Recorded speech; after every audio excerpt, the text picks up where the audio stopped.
I work as advisor for policy issues for Red Clamor. Red Clamor is a Latin American network of Catholic organizations that provide humanitarian support and other kind of services to integrate migrants and refugees into host communities in Latin America. So the idea of migration government is basically having a clear what it has to be done in relation to human mobility, particularly migration, who has to be involved in this process, and how you have to do it. So the idea is to foster coordination and in order to generate more coherent migration policies worldwide. Migration governance has been restricted to the national environment. It does not include subregional, regional, and global levels.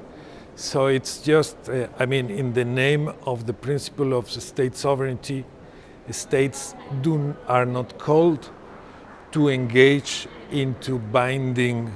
So it's restricted only to the national environment, and that means how national governments, local governments, and provincial governments have to work better between them, and also how they have to include other actors like migrants themselves and civil society, private sector, this.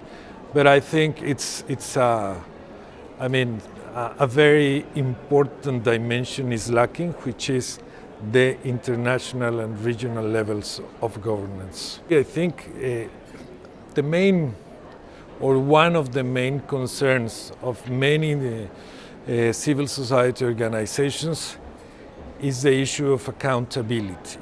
How can you make governments accountable, especially national governments? Because the experience on the ground tells us that many local governments, for example, at the level of cities or municipalities, have done a remarkable job in integrating and providing services and helping both the host community and the migrant community to be integrated in the same community. So the issue is how we can make the national governments accountable in the design, the implementation, and the evaluation of their migration policies.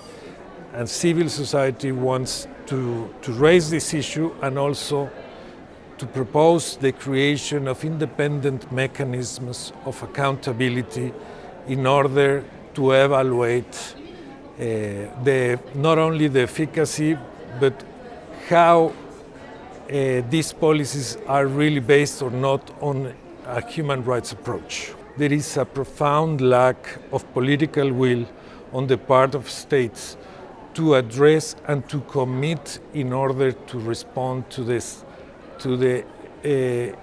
strikingly high number of needs, just in terms of saving lives of migrants that every day have to transit very dangerous migratory corridors. According to IOM, since 2014, they have registered almost 60,000 people who have died. And of course, the actual number of people dead is much bigger. So we need a real commitment on the side of the states to really address this humanitarian, if not catastrophe, a situation unacceptable.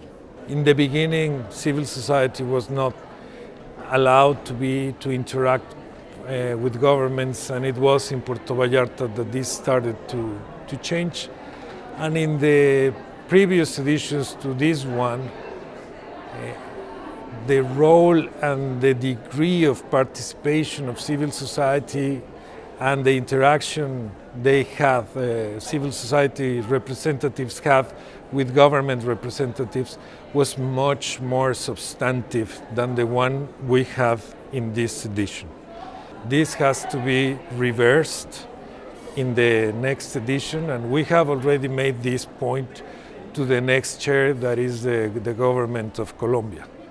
Because civil society is very simple. I mean, we are in the front line of serving migrants and trying to solve the wide spectrum of needs, problems, and human rights violations they experience.